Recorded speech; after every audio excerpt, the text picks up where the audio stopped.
해주시는 하나님 말씀 보겠습니다. 야고보서 4장 2절로 3절입니다. 신약성경 374페이지 374페이지입니다.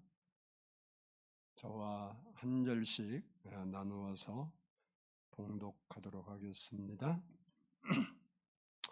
너희는 욕심을 내어도 얻지 못하여 살인하며 시기하여도 능히 취하지 못함으로 다투고 싸우는도다. 너희가 얻지 못함은 구하지 아니하기 때문이요 구하여도 받지 못함은 정욕으로 쓰려고 잘못 구하기 때문이라. 아멘. 이 시간에는 성가대의 찬양이 있겠습니다.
기도드리겠습니다.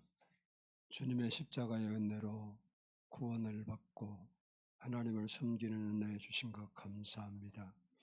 그 은혜에 따라 살기를 원하며 오늘도 이렇게 하나님께 예배하고 주의 말씀을 듣는 시간을 갖습니다. 말씀이 우리 안에서 살아있는 말씀 되고 불이 되게 해주셔서 말씀이 이루어지고 우리 영혼이 새로워지고 하나님을 경험하는 시간이 되게 해 주옵소서. 주께서 나온 모든 우리 성도들의 마음과 삶을 살펴주시고 기도의 제목들을 살펴주시고 마음을 들여 기도하며 하나님을 우러러 바라보는 우리 사랑하는 성도들의 기도와 간구가 말씀을 통해서 응답되고 이루어지게 해 주옵소서. 감사드리오며 예수님의 이름으로 기도드리옵나이다. 아멘. 할렐루야. 우리 앞사람과 인사합니다. 사랑하고 축복합니다. 따라서 한번 하겠습니다. 예수님은 내 마음에 계십니다. 아멘이시죠? 예수님이 어디 계신다고요? 그렇죠. 우리 마음에 계십니다. 따라서 합니다. 응답이 없는 기도. 하나님은 인간을 창조하시고요. 인간과 교제하기를 원하셨습니다. 그런데 인간이 죄를 범함으로 하나님과 관계가 끊어져서 하나님과 교제할 수 없게 되었습니다. 그래서 하나님께서 우리 인간을 불쌍히 여겨서 하나님과 다시 교제할 수 있도록 회복시키기 위해서 자기의 아들 독생자 예수 그리스도를 우리에게 보내주시고 인간의 모든 죄를 대신 지시고 죽게 하심으로 하나님과 우리 사이에 교제를 복원시켜 주셨습니다. 그리고 하나님께서 우리에게 이런 말씀을 하십니다. 로마서 8장 32절을 보면 자기의 아들을 아끼지 아니하시고 우리 모든 사람을 위하여 내어주시니가 어찌 그 아들과 함께 모든 것을 우리에게 주시지 아니하겠느냐. 자기의 아들을 아끼지 않고 우리를 위하여 내어주신 하나님께서 그 아들과 함께 모든 것을 우리에게 주시겠다라고 약속한 말씀입니다. 즉 우리가 하나님과 교제가 시작되고 기도를 통해서 하나님과 소통하게 되면 모든 것을 다 주시겠다는 말씀입니다. 다시 말해서 아들도 내어주셨는데 그 어떤 것을 주시지 못하겠느냐. 내게 나와서 기도하라라는 말씀입니다. 그런데 우리가 기도하지 않기 때문에 실패한 인생을 살고 불안한 삶을 살고 소망 없는 인생길을 걸어가는 것입니다. 즉 하나님께서는 우리가 인생을 살아가면서 필요한 것들을 공급해 주시기를 원하시는데 우리가 기도로 구하지 않기 때문에 주님이 주실 수 없다는 겁니다. 그러면 우리가 어떻게 기도해야 될까? 먼저 한번 따라서 합시다. 하나님의 주권과 섭리를 인정해야 된다. 내가 기도하는 그 기도의 대상인 하나님이 누구신가를 바로 고백해야 된다는 말입니다. 다니엘서 4장 35절을 보면 땅의 모든 사람들을 없는 것 같이 여기시며 하늘의 군대에게든지 땅의 사람에게든지 그는 자기 뜻대로 행하시나니라고 했습니다. 하나님의 주권을 우리가 인정한다라는 것은 하나님은 만물의 주인이시고 만물을 그의 뜻대로 다스리신다라는 사실을 인정하고 믿는 것을 말합니다. 그리고 섭리를 인정한다는 것은 하나님께서 모든 사건을 통해서 자신의 선한 계획을 이루신다는 것을 인정하고 믿는 것을 말합니다. 로마서 8장 28절을 보면 우리가 알거니와 하나님을 사랑하는 자 곧 그의 뜻대로 부르심을 입은 자들에게는 모든 것이 합력하여 선을 이루느니라 라고 말씀하고 있습니다. 정리하면 하나님은 만물의 주인이시고 그리고 만물을 자기 뜻대로 다스리시고 섭리하시는, 다시 말하면 자기의 선한 모든 사건을 통해서 계획을 이루시는 그 하나님으로 우리가 믿고 기도해야 된다, 그런 말입니다. 그러므로 우리가 기도할 때 하나님은 만물의 주인이시고 그분이 만물을 다스리시고 섭리하시는 하나님으로 믿고 기도해야 된다는 거예요. 내가 기도하는 하나님이 누구냐? 창조주이시고 지금도 하나님의 뜻을 이루기에 섭리하시는 그 하나님이다라는 사실을 우리가 믿고 기도해야 응답받는 기도를 할 수 있다라는 겁니다.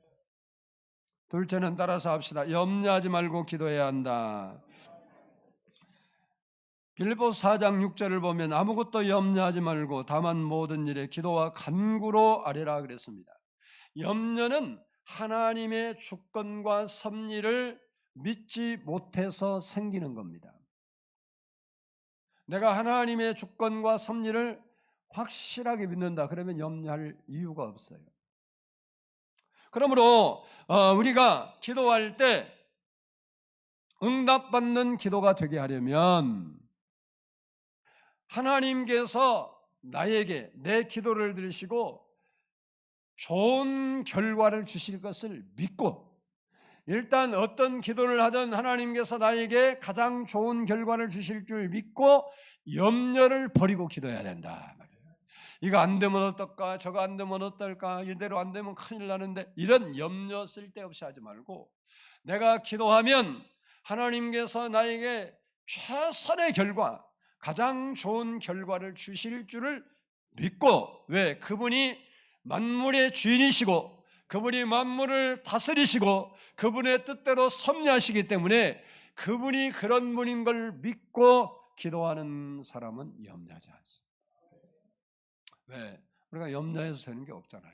여러분이 염려한다고 성경에 있는 대로 키를 한 잔이나 더 할 수 있습니까? 아니에요. 염려하지 말고 하나님이 나에게 좋은 결과를 주실 줄 믿고 기도하는 겁니다. 세 번째는 따라서 합시다. 감사함으로 구할 것을 구체적으로 기도해야 한다. 빌립보서 4장 6절을 보면 너희 구할 것을 감사함으로 하나님께 아뢰라 그랬습니다. 그러므로 우리는 응답하시는 하나님을 믿어야 돼요.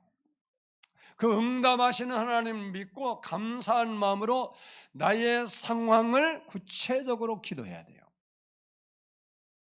우리는 기도를 해도 얼렁뚱땅 대충 얼버무려서 그렇게 기도하는 경우가 많아요. 여러분 자녀를 위해 다 기도하죠. 자녀를 위해 하나님 우리 자녀에게 복 주세요. 그러면 복 주실 수 있죠. 그럼 하나님이 뭐라 그러겠어요? 야, 뭔 복을 주라고 하는 말이냐. 저도 그래요. 저에게 기도를 부탁하는 사람, 목사님 기도 좀 해주세요. 그래요. 그러면 이제 제 사무실에 들어가면 제가 물어봐요. 뭔 기도를 해드릴까요? 그냥 아무거나 기도해 주세요. 뭘 하라는 거예요? 하나님은 우리가 구체적으로 우리의 상황을 아뢰기를 바라는 겁니다. 여러분이 기도할 때도 정확하게 하나님 앞에 분명하고 구체적인 상황을 아뢰고 기도해야 돼요. 병이 몸이 아파도 내 병 좀 고쳐. 그래 하나님 알아들어요 물론. 그러나 내가 어디가 안 좋은지 어떻게 안 좋은지 하나님께 구체적으로 아뢰을 때 하나님은 그 기도로 교제하는 것을 좋아하시는 거예요. 그래서 우리들이 감사함으로, 왜? 그 기도를 응답할 줄 믿으니까 감사함으로 구체적으로 아뢰어야 된다 그 말이에요. 그러면 우리가 기도하면 우리의 기도의 내용대로 믿음대로 기도한 그 기도를 이루어 주신다는 거예요. 마가복음 11장 24절을 보면 무엇이든지 기도하고 구한 것은 받은 줄로 믿으라. 그리하면 너희에게 그대로 되리라 그랬습니다. 그래서 우리가 믿고 기도, 감사함으로 기도해요. 왜 감사해요? 그 상황이 감사한 게 아니고 내 상황을 변화시키고 좋은 결과를 주신 하나님이시기 때문에 감사하는 거예요. 그래서 감사함으로 기도하라. 하나 더. 따라서 기도한 후에는 마음과 생각을 평안으로 지켜야 된다. 다시 말하면 우리가 하나님을 믿고 기도했으면 마음의 평안을 유지해야 된다. 그 말이에요. 빌립보서 4장 7절을 보면 그러므로 모든 지각이 뛰어난 하나님의 평강이 그리스도 예수 안에서 너희 마음과 생각을 지키시리라. 그랬습니다. 이 말씀은 우리가 하나님을 믿고 염려하지 않고 감사함으로 기도하면 하나님께서 우리의 마음과 생각을 하나님의 평강으로 지켜주시겠다는 겁니다. 여러분이 기도하면서 느낄 수 있는 거지만요. 기도하면 그렇게 불안하고 염려하고 걱정했던 것이 그 마음이 기도하다 보면 안정이 돼요. 막 이렇게 불안하고 염려했던 마음이 안정이 되고 평안이 찾아온 것을 느낄 수 있습니다. 기도해 본 사람은 다 그래요. 그런 걸 나는 못 느꼈다 그러면 진심으로 나의 문제를 가지고 하나님께 기도하지 않았다는 이야기입니다. 내가 믿음이 있든지 없든지 여러분이 여러분의 문제를 가지고 근심되고 걱정되고 불안한 문제를 가지고 정말 내 마음으로 뭐 길게 있냐 짧게 있냐 관계없이 정말 내 마음을 들여 기도하면요 우리의 마음이 안정이 오고 평안이 찾아오게 돼 있습니다.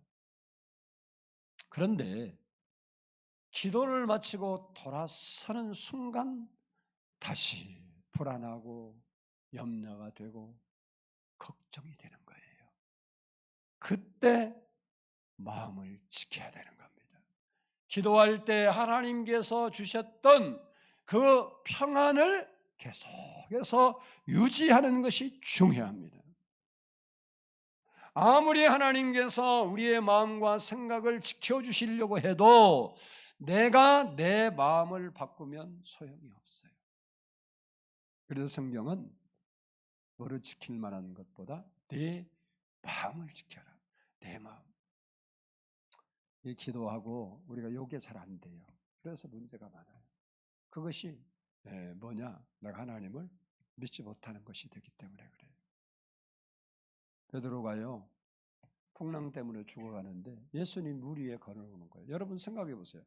그 장면을 저도 이렇게 생각하면 그려져요. 그려져. 파도 치는데 배가 지금 위험하게 그 제자들은 막 이리 흔들리고 저리 흔들리면서 막 소리 지르고 아우성인데 갑자기 어떤 사람이 저면서 어둠컴컴한데 물 위에 턱턱 걸어오는 거예요. 처음에는 유령인가 했는데 나중에는 예수님이 내니 두려워하지 말라. 그럴 때 제자들이 알아봤어요. 여러분 생각해요. 얼마나 그 장면이요. 기가 막힙니까? 이게 베드로가 아주 대단한 사람이에요. 베드로가 예수님이 인간이에요? 인간입니까? 아닙니까? 사람이에요? 아니에요? 사람이에요. 사람이 물 위에 걸어와. 야, 이거 대단한 일이다. 그래서 베드로가 하는 말이 그거예요. 주시거든 나를 명하여 걸어오라 하소서. 이게 베드로의 믿음이 대단하죠. 우리는 야 걱정하지 말고 걸어와. 그래도 걸어가기 싫어. 빠지면 큰일 나잖아. 그러다 걸어가기 싫다고. 근데 베드로가 그렇게 많이 그럼 걸어와라 그런 거예요. 이게 베드로가 그렇게 지금까지 불안하고 걱정했던 베드로가 아무 걱정하지 않고 그냥 발을 내디는데 물 위를 걷는 거예요. 얼마나 신나겠어요. 나 같으면 진짜 뭐 지금 풍랑이 일어난 거 싹 잊어버렸어요. 지금 자기가 물 위를 걷는 거예요. 역사상 물 위를 몇 발짝 걸었는지 확실히 모르지만 몇 메타 간지는 몰라요. 그냥 걷는 사람은 베드로 이외에는 없어요. 뭐 도구를 이용해서 물 위를 간 사람은 있어도 그런 거 없이 걸은 사람은 역사상 예수님 베드로 말고는 없어요. 성경. 이게 베드로가 예수님이 걸어오라 할 때 믿음으로 딱 걸어갔는데 그 평화로운 마음, 안정된 마음, 믿음의 마음을 계속 유지했으면 예수님과 간격이 몇 미터 있는데 성경에 안 나와요. 그게 1m든 10m든 관계없이 예수님이 계신 곳까지 멋지게 걸어가서 예수님 손잡고 멋지게 배로 귀환했을 겁니다. 그런데 처음 주님이 주신 평안의 마음 그리고 믿음의 마음을 그가 끝까지 지키지 못하고 순간 바람 소리를 듣고 파도를 보니까 두려워서, 성경에 보면 두려워서 빠져갔다 그래요. 그러니까 그가 원래 가졌던 그 마음, 하나님이 주신 마음, 그 믿음의 마음을 계속해서 유지하지 못함으로 빠져들어간 겁니다.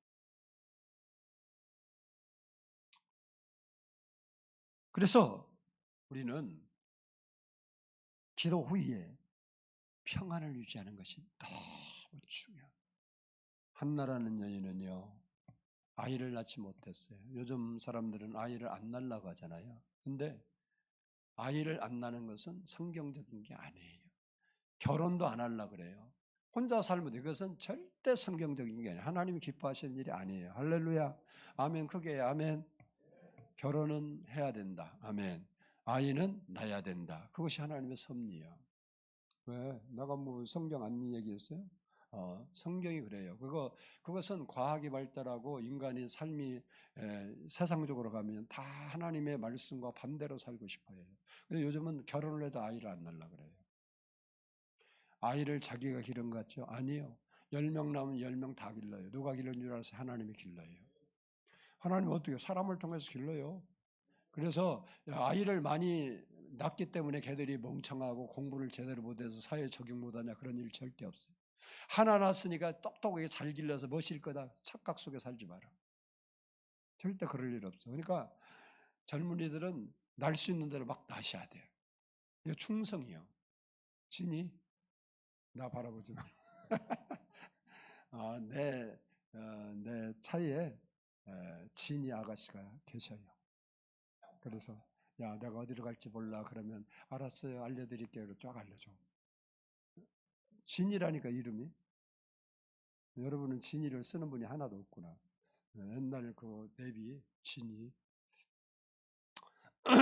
그 결혼은요 하나님이 주신 축복이에요. 아멘. 그 결혼은 해야 되는 거고 아이는 낳는 것이 복이고. 할렐루야. 아니 맞아요. 요즘 사람은 안 낳아요. 근데 한나는요. 그때 당시는 아이를 못 낳으면 대가 끊어지니까 하나님의 저주로 생각했어요. 남편이 아무리 잘해줘도 안 돼. 그러니까 남편도 한나를 통해서 아이를 낳고 싶었지만 못 낳으니까 어쩔 수 없이 뭐 다른 여자를 좋아해서가 아니라 어쩔 수 없이 대를 이으려고 후처를 얻었어요. 그래 분인나라는 여자가 그 집에 들어왔는데 한나는 사랑하니까 한나를 많이 찾아갔겠죠. 근데 아무리 신방 가도 아이가 없어요. 근데 분인나는 어쩌다 한 번 가면 아이가 홀랑 생기고 그런 거예요. 그러니까 분인나가 분나게 했어요. 한나가. 그러니까 이게 분인나가 한나를 괴롭힌 게 축복이에요. 여러분은 문제가 있는데 불행이라고 생각하죠? 아니요. 불행은 따라서 불행은 축복이다. 그러니까 생각을 빨리 바꾸세요. 한나에게 분인나가 없어서 엘가나가 잘 해주고 평생 아주 왕비처럼 모셨으면요 그에게는 기적이 없어요. 그가 눈물 뿌려서 기도하겠어요? 성전에 올라가도 먹지도 않았어. 왜? 마음이 슬픈 여자예요. 그가 그랬어요. 나는 슬픈 여자라고. 불행한 여자예요. 근데 한나가 요즘 젊은이들 결혼하고 아이도 안 낳은 거 보면 아이고 뭣도 모르는 것들이 그럴 거야 아마. 한나가 있잖아요. 얼마나 간절하게 기도한지 엘리 제사장이 뒤에서 보니까 꼭 술 취한 여자가 술주정하는 것 같아. 막 흔들가면서 막 입을 뭐라고 이제 시버렁거리는데 뭔지를 모르겠고 막 그러니까 기도 끝나기를 기다렸어. 기도 끝나고 나오니까 젊은 여자가 왜 대낮부터 낮술이냐 술 끊어라 그랬어요. 그랬더니 한나가 오해하지 마세요. 나는 슬픈 여자예요. 마음이 슬픈. 그리고 사기 사장을 쫙 이야기했더니가 엘리 제사장이 얼마나 미안하겠어요. 지금 밥 다 먹으면서 그렇게 부르짖는데 술 먹었다 그러니까 그래 미안해가고 축복해 줬어요. 하나님께서 내가 기도하는 기도를 들어주시기를 원한다. 성경 사무엘상 1장 17절을 보면요, 엘리가 대답하여 이르되 평안히 가라. 이스라엘 하나님이 내가 기도하여 구한 것을 허락하시기를 원하노라. 그때 당시는 하나님을 대신한 자가 제사장이에요. 한나가 그 말을 딱 듣고요, 그 다음 절을 보면 이렇게 말해요. 한나가 뭐라고 고백하냐면 18절, 당신의 여종이 당신께 은혜를 입기를 원하나이다 하고 가서 먹고, 그동안 먹지도 않았는데 먹고 얼굴에 다시는 근심빛이 없었더라. 한나가 기도한 후에는, 그 기도한 후에는 근심을 하지 않았어요. 지금 아이가 생긴 것도 아니고 아이가 주어진 것도 아니고 배가 올라온 것도 아니에요. 근데 그 하나님 제사장의 약속의 말씀을 그가 듣고 딱 자기 마음에서 뭘 버렸느냐? 근심. 다른 말로 말하면요, 한나가 그 말을 듣는 중에 마음이 평안이 온 거예요. 하나님이 역사하시겠구나. 이 믿음이 오니까 그 다음부터는 어떤 환경에도 그가 하나님이 자기에게 아들을 주실 걸 믿고 의심하지 않고 염려하지 않고 자기 마음의 평안을 계속해서 유지했습니다. 그 결과 사무엘을 낳게 되고, 그리고 그 믿음으로 삼남 이녀를 출산하게 되는 겁니다. 그렇습니다. 우리가 기도한 후에 마음의 평안을 유지해야 응답이 되는 거예요. 왜 이것이 중요하냐? 따라서 합시다. 하나님을 믿는 믿음이기 때문이다. 내가 왜 그 평안의 마음을 하나님이 주셨는데 기도한 후에 그것을 잃어버리느냐? 하나님을 못 믿어서 그래요. 그러니까 내가 지금 평안을 유지한다는 것은 누구를 믿고 있다는 거예요? 응답하실 하나님을 믿고 있다는 거예요. 근데 내가 지금 불안해하고 염려하고 근심한다, 평안을 잃어버렸다, 그 말은 지금 누구를 안 믿는다는 거예요? 하나님께 자기가 들어달라고 기도한 그 하나님을 안 믿고 있다는 거예요. 우리도 한나처럼 하나님을 믿고 평안을 유지할 때 기도가 응답되는 거예요. 그래서 우리가 기도할 때는요, 기도한 후에 평안이 올 때까지 기도해야 됩니다. 기도했는데 기도한 중간에도 계속 불안하고 염려되고 걱정된다, 그것은 아직 하나님이 임하면 무조건 평안이 임해요. 아멘. 제자들이 불안에 떨고 있을 때 예수님이, 부활하신 예수님이 오셔서 너희에게 평강이 있을자다 그러죠. 두려워했던 제자들이 예수님 보는 순간만은 걱정 의심 안 했어요. 야, 이제 살았다. 근데 예수님 계속 계시 안에서 홀랑 사라져 버렸어. 그러니까 또 불안해. 여러분이 기도는 적어도 길게 했냐 짧게 했느냐는 관계없이 내 마음에 하나님이 평안을 주실 때까지 해야 돼요. 평안이 우리 마음에 왔다, 하나님이 내 마음에 임재했다는 증거입니다. 그러면 그 하나님이 역사하실 것을 믿고 한나처럼 근심하면 안 돼요. 염려하면 안 돼요. 평안의 마음을 유지해야 돼요. 그래야 우리의 기도가 응답되는 것입니다. 반대로 응답이 없는 기도는 어떨까? 첫 번째, 따라서 합시다. 죄악을 품는 기도다. 우리가 죄악을 품고 기도하면 하나님이 안 되시는, 시편 66편 18절을 보면 내가 나의 마음의 죄악을 품었더라면 주께서 듣지 아니하시리라. 죄는요, 하나님과 우리의 사이를 갈라놓는 역할을 해요. 죄는 우리와 하나님 사이를 뭐 한다고요? 갈라놓는 역할을 해요. 이사야 59장 2절을 보면 오직 너희 죄악이 너희와 너희 하나님 사이를 갈라 놓았고 너희 죄가 그의 얼굴을 가리어서 너희에게서 듣지 않으시게 함이니라 라고 말을 하고 있습니다. 무슨 얘기입니까?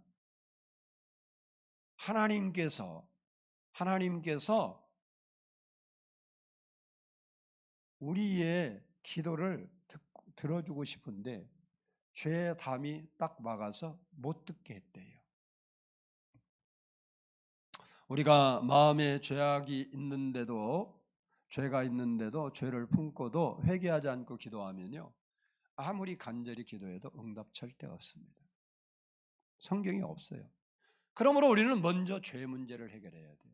그럼 어떻게 죄 문제를 해결하면 쉬워요. 여러분이 다 알고 있어요. 새로운 게 아니고 예수님께서 내 모든 죄를 짊어지시고 대신 십자가에 죽으심을 믿는 거예요. 그리고 우리가 살면서 짓는 죄는 그때마다 회개해야 되는 거예요. 그러면 하나님께서 우리를 죄인이라 말하지 않고 의인으로 인정해 주시는 거예요.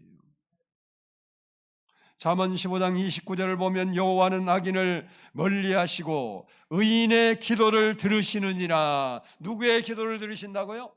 의인의 기도를 들으신다. 우리는 의인이 아니에요. 죄 없는 사람, 나도 죄 있고 여러분도 죄가 있습니다.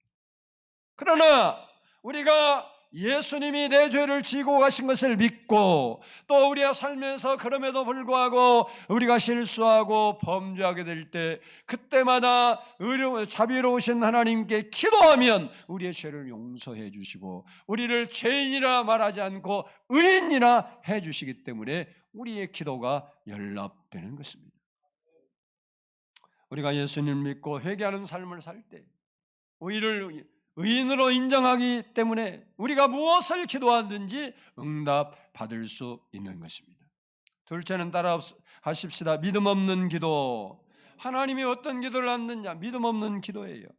야고보서 1장 6절로 8절을 보면 오직 믿음으로 구하고 조금도 의심하지 말라. 의심하는 자는 마치 바람에 밀려 요동하는 바다 물결과 같으니 이런 사람은 무엇이든지 죽게 얻기를 생각하지 말라. 무엇이든지 죽게 얻기를 생각하지 말라. 두 마음을 품어 모든 일에 정함이 없는 자로다. 우리가 기도할 때 의심하면서 기도하는 기도가 믿음 없는 기도예요. 이런 믿음이 없는 기도는 하나님께서 응답하지 않는데요. 그러므로 기도하는 자는 반드시 하나님이 응답하실 줄을 믿고 마음으로 기도해야 되는 거예요. 예수님께서도 기도하는 자에게 믿음이 얼마나 중요한가를 이렇게 말했어요. 너희가 기도할 때 무엇이든지 믿고 구하는 것은 다 받으리라. 이게 우리에게 뭐가 필요하냐? 믿음. 무슨 믿음이 뭐예요? 내 확신이 아니고 따라서 하나님이 그렇게 하실 것을 믿는 것이다. 다시 하나님께서 약속의 말씀대로 하실 것을 믿는 것이다. 그게 믿음이야. 믿습니다. 그게 믿음 아니에요. 믿습니다. 골백번 그렇게 여러분 외쳐도요. 막 큰 소리 외쳐 마음에는 안 믿어지는 경우가 너무 많아. 그건 믿음 아니에요. 믿음은 하나님이 자기가 하신 말씀을 이루시는 것을 믿는 것이 믿음인 겁니다.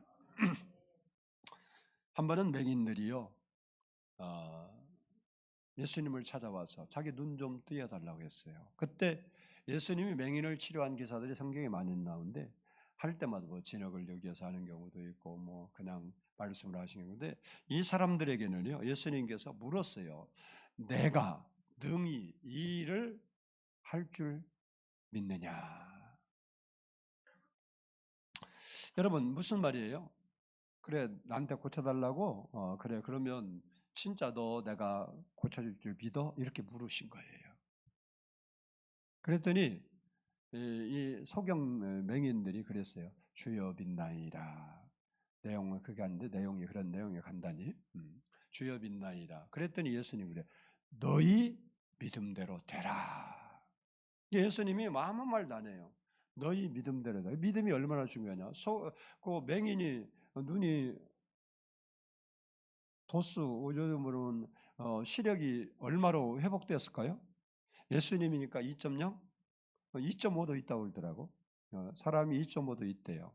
멀리 보는 사람들은. 근데 뭐 그 표지판은 2.0밖에 없지만 있대요. 그런데 여러분 얼마나 회복됐을까? 예수님이 고쳤으니까 따라서 합시다. 믿음대로. 1.0을 믿으면 1.0, 2.0을 믿으면 2.0. 아이고 나는 안경 써도 조금만 보여도 괜찮아. 그렇게 해. 믿음이 그만큼 중요해. 하나님이 우리에게 베푸실 은혜를 우리가 믿을 때 어떻게 믿느냐가 그렇게 중요하다. 이처럼 기도는 하나님께서 응답하실 줄을 믿고 응답하실 줄을 믿고 기도하는 거예요. 믿음의 기도가 필요하다는 것이에요. 그래서 우리는 기도의 확신을 가지고 믿음으로 기도하고 인내하며 기다려야 돼요. 기도하면요, 오늘 기도하는데 순간 다 된다, 그런 건 하나도 없어요. 하나님께서 약속을 이루시는 과정은 어떤 건 몇천 년 걸려서 이루신 것도 있고 몇백 년 걸려서 이루신 것도 있고 몇 시간 후에 이룬 것도 있고 금방 된 것도 있고, 할렐루야. 그 하나님의 뜻이에요. 그래서 하박국 2장 3절을 보면 이 묵시는 정한 때가 있나니 그 종말이 속히 이르겠고 결코 거짓되지 아니하리라. 여기 그 다음에 중요해요. 비록 더딜지라도 기다리라. 지체되지 않고 반드시 응하리라. 좀 지체돼도 하나님의 뜻이 있겠지. 그리고 기다리래요. 왜? 없어지는 거 아니래요. 반드시 이루어진다는 거예요. 그래서 우리가 하나님이 우리의 기도를 들을 줄 믿고 기도하는 것이 중요해요. 셋째, 따라서 외식적인 기도. 하나님이 안 듣는 기도, 외식적인 기도예요. 중요해요. 마태복음 6장 5절을 보면 또 너희는 기도할 때에 외식하는 자와 같이 하지 말라. 그들은 사람에게 보이려고 회당과 큰 거리 어귀에 서서 기도하기를 좋아하느니라. 내가 진실로 너희에게 이르노니 그들은 자기 상을 이미 받았느니라. 기도의 대상이 누구예요? 크게 기도의 대상 하나님이라고 크게 시작. 기도의 대상은 아까 얘기했잖아. 하나님의 주권을 믿어야 한다. 기도의 대상은 하나님이에요. 그런데 기도하는 사람이 뭐 개인 기도하는 데는 별로 안 그러겠지만 하여간 기도하는 사람이 사람을 의식하고 사람에게 잘 보이라고 하는 기도는 잘못된 기도다. 그리고 자기 의를 나타내는 기도도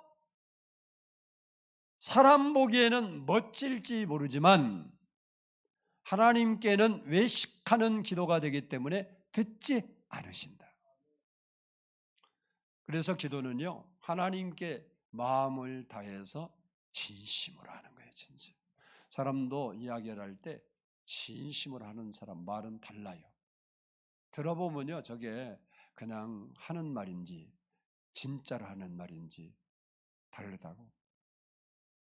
제가 아는 목사님이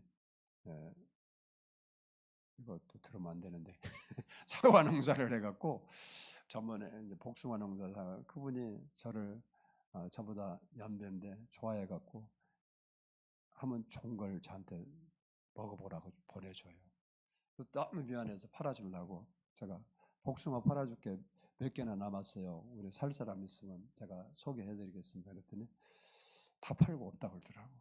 그래서 가을에 이제 사과가 나온다고 그러더라고. 그래서 목사님 그러면 꼭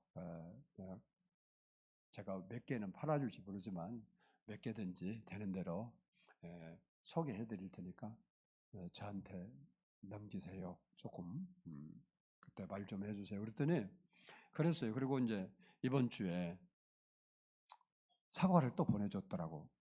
그 사과가 좋아요. 그래서 바로 전화했어요. 목사님 몇 개나 남았습니까? 제가 그런데 이제 그래갖고 우리 식사 가끔 하는 시간이 있어서 식사하는데 제가 그 얘기를 했더니 사과 필요한 사람 뭐 비싸지 않으니까 그걸로 선물해, 추석 선물. 그랬어. 그랬더니 누구 한 분이 30박스요 그러더라고. 아이고 그랬고 됐다. 그래 얼른 전화했어요. 몇 박스나 줄 수 있냐 그랬더니 목사님 다 팔아버렸어. 그래서 어떻게 팔았냐 그러니까 그 경매 이렇게 농산물 있다 그걸로 넘겼대. 많이 조금 나쁜 것들을 그랬다고 그러다가 이제 또 지인들에게 팔고. 그래서 왜 내가 분명히 말씀드렸는데 그렇게 싹 없애버리면 어떡하냐고 그랬더니 그분이 그 말은 안 하는데 내가 그렇게 한 말을 그냥 미안하니까 그냥 지나간 말로 그렇게 들으신 거예요. 그러니까 자기도 부담스러운데 자기가 해줘 갖고 뭐 좋니 안 좋니 그러면 자기도 욕먹기 싫고 그러니까 팔기 싫은 마음도 있는데다가 내가 꼭 그렇게 연락 좀 주시라고 그랬을 때 그분 생각에는 목사님이 그냥 지나가는 말로 그렇게 그냥 인사치레로 한 거 아니냐 이렇게 생각을 한 거예요. 이제 그렇게 말을 안 하는데 말하는 뉘앙스가 그러더라고. 나한테 이제 들킨 거예요. 그거. 그래서 다음에는 그러지 말고 그렇게 하시라고 그러다고 이제 했어요. 이게 무슨 얘기 제가 하고 있는지 됐죠? 믿는 게 중요하다는 거예요. 외식으로 우리가 사람에게 그분이 내 말을 진심으로 안 했으면 그거 뭐 엄청 싸게 냈더라고. 뭐 가격까지 말하는데 그 가격 우리 성도 주문요 서로 아마 다 살 거예요.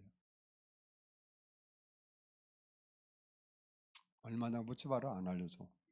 뭐 경매를 넘겼으니 거기서 내서 소비자한테 몇 단계 거쳐야 우리한테 오잖아요. 그러면 그 한 박스에 요즘 6, 7만 원 간다고 그러더만 나는 확인 안 해봐서 누가 물어보니까 그러더라고. 그러니까 우리가 외식으로 기도하잖아요. 그러면 안 돼요. 우리 마음을 담아서 정말 마음을 담아서 기도하면요 하나님 반드시 들으십니다. 네 번째, 따라서 용서가 없는 기도. 이거 중요해요. 마가복음 11장 25절을 보면 서서 기도할 때에 예수님이 하신 말씀이에요. 아무에게나 혐의가 있거든 용서하라. 그리하여 하늘에 계신 너희 아버지께서도 너희의 허물을 사하여 주시리라. 마음의 원한과 분노는요 우리 마음속에 상한 감정을 자리 잡게 합니다. 그런 마음이 있으면요 나도 모르게 내 마음에 상한 감정, 상처의 감정이 딱 자리 잡고 있어요. 그런데 이런 상한 감정은 하나님께 나가는데 치명적인 걸림돌이 돼요. 그래서 예수님이 오늘 본문에 뭐라고 하냐, 혐의가 있거든 용서해라 그렇게 말한 거예요. 오늘날 세상은 용서가 없는 분노로 살벌한 세상입니다. 멸시를 당했거나 부당한 대접을 받았거나 아니면 억울한 손해를 보았거나 기분 나쁜 일이 있으면 그것을 마음에 새기고 상한 감정을 가지고 살아가는 사람이 너무나 많습니다. 그러나 우리는 꼭 기억해야 합니다. 따라서 합시다. 그리스도인은 반드시 용서해야 된다. 용서는 쉽지 않습니다. 예수님께도 우리를 용서하기 위해 십자가를 지셨습니다. 용서하기 위해서는 희생이 따릅니다. 그러나 그 보상은 훨씬 커요. 용서하기 위해서 우리가 희생을 치러야 하는 건 사실인데 그 보상은 뭐다고? 훨씬 크다고. 우리가 용서하면 일단 상한 감정이 치료를 받습니다. 그래서 마음의 아픔과 상처 그것이 없어진단 말이에요. 그리고 우리의 마음의 평안과 자유를 누리게 되고 응답받는 기도를 하게 되는 거예요. 그러니까 우리가 용서의 희생이 작은 것 같은데 아니란 말이에요. 그 보상이 너무너무 크다는 거예요. 혹시 여러분 마음속에 과거로부터 어릴 때부터 우리의 마음에 뭔가 마음에 한 맺히게 맺혀 있는 거 있습니까? 그것이 여러분으로 하여금 응답받는 기도하는데 지장이 되는 거예요. 그것이 무엇이든 간에 사실은 상대를 위해서 용서하는 게 아니라 따라서 나를 위해서, 왜? 내 상한 감정이 치유가 되어야 하나님과 좋은 관계를 맺을 수 있기 때문에 그래요. 나를 위해서 용서하세요. 주님이 용서하라는 것은 그를 위해서 용서하고 그 사람은요 내가 용서하든 그 죄값을 그가 받아요. 아멘. 그 사람은 사회적으로든 하나님께든 죄 진 죄값은 그 사람이 받는 거라고. 그렇지만 나는 용서하면 나는 그 상한 감정으로부터 자유함을 얻는 거예요. 평안을 얻는 거예요. 그리고 하나님과 올바른 관계가 되어서 하나님의 은혜를 힘입을 수 있는 거예요.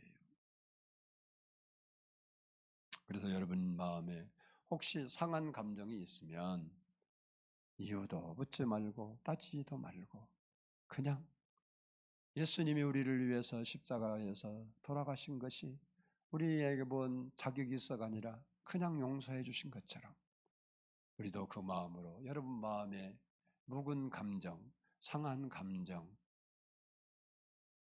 털어낼 수 있기를 축복합니다. 오늘 털어내세요. 그냥 이 시간 여러분이 기도하세요. 하나님, 내가 이런 마음들이 있는데 주여, 나 안 되지만 예수님 보고 나도 용서하기를 원하고 상한 감정 치유받기를 원합니다. 제 마음에 오셔서 치유하시고 회복시켜 주세요. 여러분 마음으로 지금 기도하세요. 그럼 하나님 반드시 듣습니다. 여러분이 진심이라면 그 마음 다 하고 여러분 마음에 평화로운 마음을 반드시 주실 겁니다. 마지막으로 따라서 합시다. 불순종하며 하는 기도. 하나님이 안 듣는 기도냐? 불순종하는 기도예요. 요한일서 3장 22절을 보면 무엇이든지 구하는 바를 그에게 받나니 이는 우리가 그의 계명을 지키고 그 앞에서 기뻐하는 것을 행함이라 라고 해서 이 말씀은 우리가 말씀대로 살면서 기도하면 무엇을 구하든지 응답해 주신다라는 말씀입니다. 우리가 기도해도 응답이 없을 때는 우리 삶을 돌아봐야 돼요. 혹시 불순종하는 것은 없는지 살펴봐야 돼요. 우리의 삶 속에 미움과 분노와 염려와 원망과 불평이 가득한 삶을 살고 있다면 그것은 하나님의 말씀에 순종하는 삶이 아니고 불순종하는 삶이 있어요. 거기에는 응답이 없어요. 그래서 아까 상한 감정도 얘기했지만 이런 미움과 분노와 염려와 원망과 불평의 마음을 예수 피로 씻어야 돼요. 그래야 상한 감정이 치유받고 우리 마음도 자유함을 얻고 평안을 누리고 기도의 응답이 이루어지는 것입니다. 우리가 사랑과 용서와 기쁨과 감사의 삶을 살 때 그것이 순종하는 삶입니다. 우리가 하나님 말씀에 순종함을 살 때 구하는 바를 받게 되는 거예요. 마태복음 7장 11절을 보면 너희가 악할지라도 좋은 것으로 자식에게 줄 줄을 알거든 하물며 하늘에 계신 너희 아버지께서 구하는 자에게 좋은 것으로 주시지 않겠느냐라고 했습니다. 하나님은 좋은 것으로 응답하시는 아버지시기 때문에 하나님 보시기에 최선의 것을 우리에게 주시려고 어떤 기도는 응답을 잠시 하나님께서 지연시킬 수도 있고 어떤 기도는 하나님께서 안 들을 수도 있고 또 어떤 기도는 하나님께서 우리를 유익하게 하기 위해서 그대로가 아니라 다른 것으로 대치해서 응답하실 수도 있습니다. 근데 여기서 중요한 것은 그것이 어떤 경우이든 그것이 나에게 최선임을 인정해야 된단 말이에요. 거절해도 최선이고 바꿔줘도 최선이고 기다리게 하는 것도 나에게 내가 볼 때는 다급하고 내가 볼 때는 아닌 것 같아도 하나님이 우리의 전 인생을 보면서 하나님께서 우리를 판단하실 때 우리에게 최선이 것인 것을 믿어야 되는 거예요. 그렇습니다. 하나님은 우리에게 기도하는 특권을 주셨습니다. 우리는 하나님과 기도는 뭐냐? 하나님과 교제하는 거예요. 하나님과 교제하는 방편은 말씀과 기도입니다. 우리가 하나님 말씀을 읽고 묵상하면서 하나님의 뜻을 알고 하나님의 마음을 알게 되는 거예요. 기도하면서 하나님과 소통하게 되는 거예요. 바라기는 우리 모든 성도들이 하나님 말씀과 기도로 하나님께 교제하는 삶을 살아서 무엇을 기도하든지 구한 바를 응답받는 삶을 사는 우리 성도들이 다 되기를 주의 이름으로 축복합니다. 기도하겠습니다.